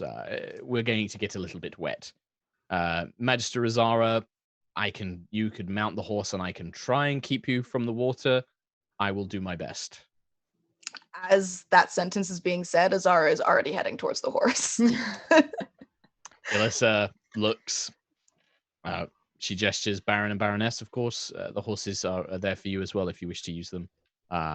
Minister as well. She gestures towards the horses, which will prevent any of you from getting wet. The soldiers, however, are not so fortunate. My fire spirit's still soaring around. Yeah. They stay for an hour. So. Okay. So without any further complications, you guys mount up and ford the river. It is quite fast moving, but with enough forces, it's easy to do. Go on, Anna. I was gonna say that Agnes doesn't want to like put herself above the foot soldiers by like riding the horses. She also doesn't particularly want to get wet, so she's gonna use fiery teleportation to just across. Yeah. Sure. Okay. She'll walk down the river a little bit though, so that the fire doesn't hurt anybody. But okay, yeah. So you kind of do that and jump across with magic. Yeah, sure. And with the group of you, you do think that the soldiers are kind of like impressed by. They certainly are very impressed by all four of you and your fighting skills. There's definitely a kind of sense of like, fucking hell, like we're really lucky that we were with them. Like they would have been, probably killed if you guys hadn't been there. And so there is a sense of appreciation as you guys make your way, crossing the river, and the last few hours, like the last couple of hours before you arrive at Eveningstar. As soon as you hit the outskirts, you see wood and stone thatch buildings, farmhouses, dozens of orchards and farms all scattered around the village itself. A crowd begins to gather as you and your forces are making your way through. Families begin coming out of their townhouses. They look scared. They're clutching things, hatchets and knives. They've got barricades over their windows, and there's relief. You see their faces light up as they see the military forces being led by four kind of standout individuals. The group and the crowd begins to gather more and more as you approach the center of the village. There are no walls in Eveningstar, just a collection of buildings. You estimate that there's probably about 800 people that live here, but they're all spread out amongst these farms and outer buildings. The buildings, as you get closer to the center of the village, do get more elaborate, better well made, more stone construction, less kind of thatch and wood. And you can see that a very large village square with paved stones, delightful little patches of flowers and stone sculptures have been scattered around. There's a couple of main buildings. You see what appears to be a tavern called the Lonesome Tankard. Its windows have been boarded up. It looks shut, closed down maybe. There also appears to be a delightful bakery in the town, although it is also currently closed. The bakery it has a sign out front called the Sweet Star Bakery. And then there is also a large estate house, which has got a actual iron fence around it. And that is where you can see a lot of people have gathered. Makeshift barricades of barrels and crates have been stacked around to create a perimeter. And you can see that there are various townsfolk clutching longbows and hatchets and a few rusted swords that have formed a kind of rudimentary militia to protect themselves. You begin to hear whispers from the crowd. They've come to help us. Oh, they may be no better than that coward Evenhand. They look a bit young, don't they? As you kind of hear all these different whispers as you're making your way down. But a figure calls out when he sees you. A purple-skinned tiefling with a purple horn, with a broken horn, seems to see you from across the crowd and jumps over the barricade and makes his way towards you.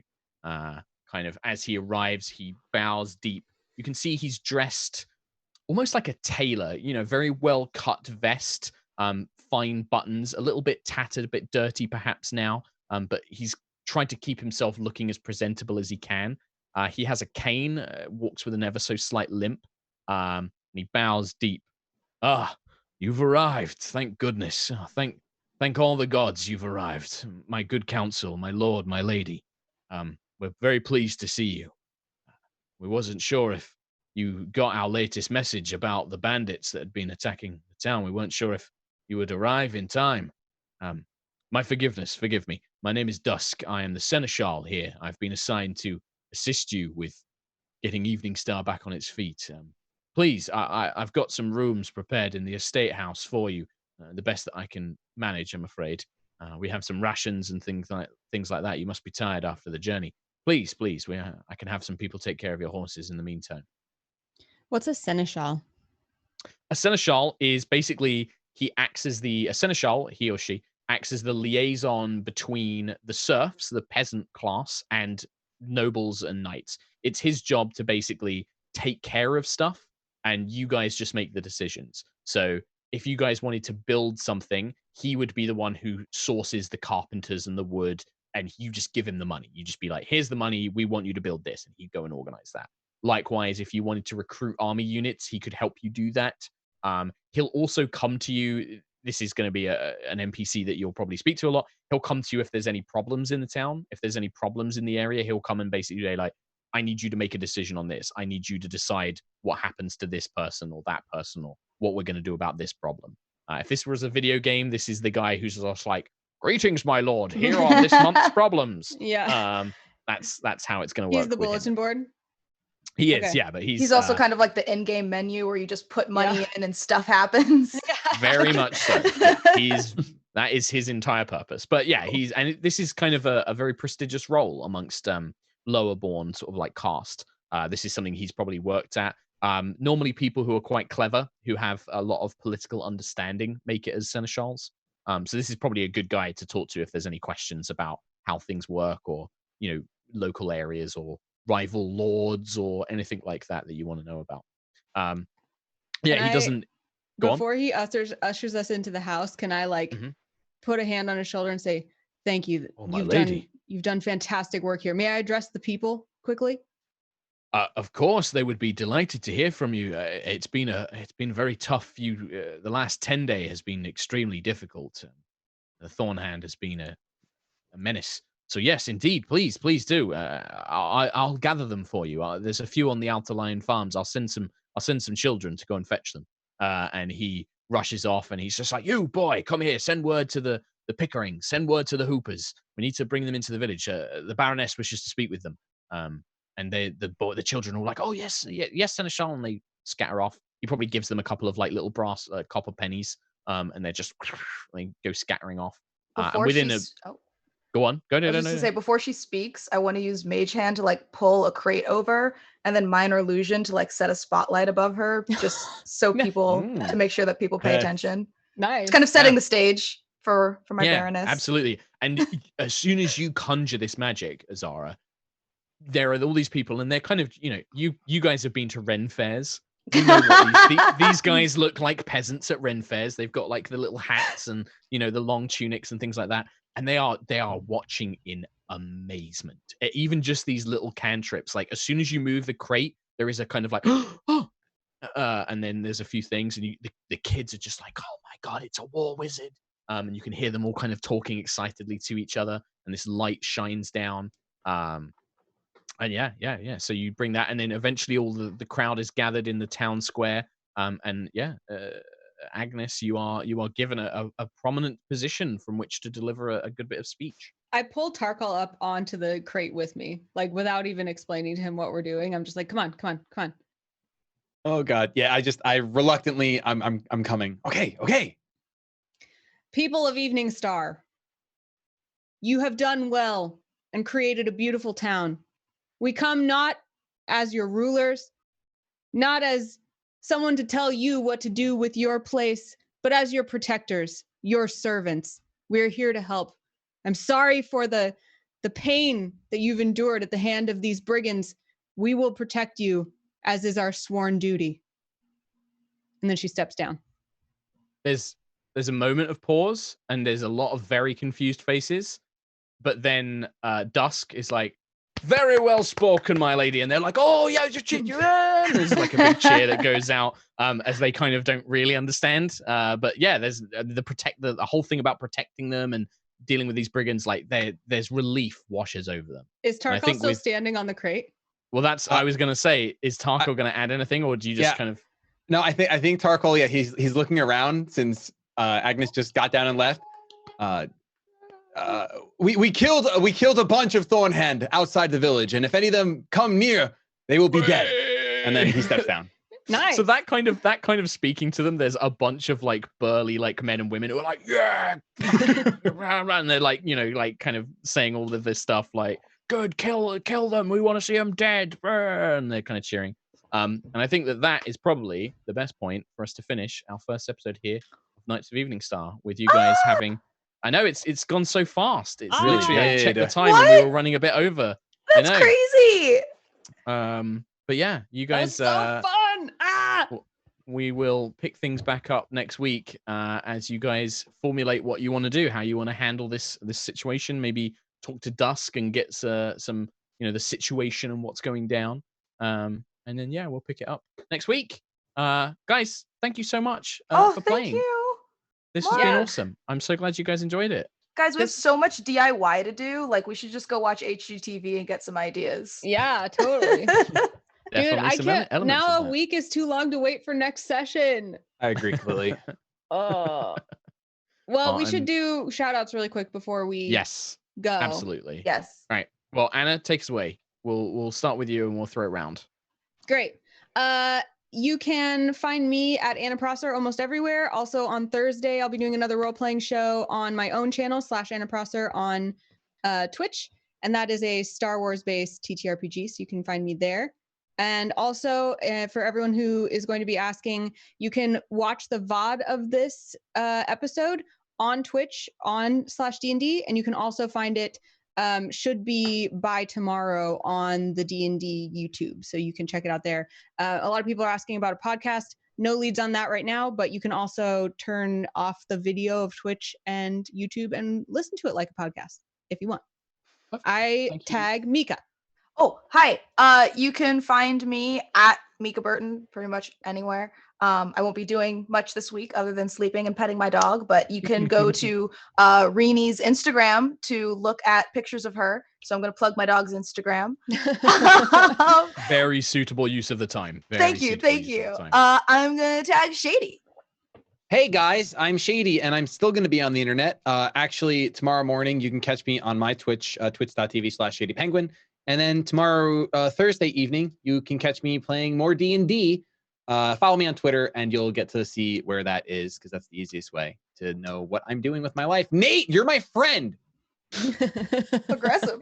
I'm so stoked about that. Side note. Buddy. Hi, I'm Nathan Sharp. NateWantsToBattle. I don't really have much going on right now, so I'll throw it over to Mark. Very much. Yeah, you can check out SherlockHulmes, Sherlock_Hulmes, I think in most places, Twitch and Twitter and all that good stuff. But the main thing for me is if you'd like to see more of me DMing, check out my D&D show, High Rollers D&D. It's UK time, so it's 5 p.m. on a Sunday over on twitch.tv/High Rollers DND. You can also watch us. We've just started doing a Curse of Strahd campaign with very big changes. And that's on Thursdays at 8 p.m. UK time. Twitch.tv/High Rollers D&D as well.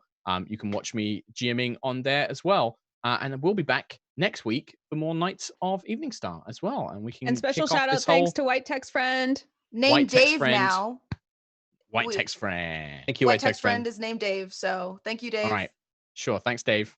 And yeah, that's pretty much it. So thank you so much, everybody, for watching and enjoying this premiere episode.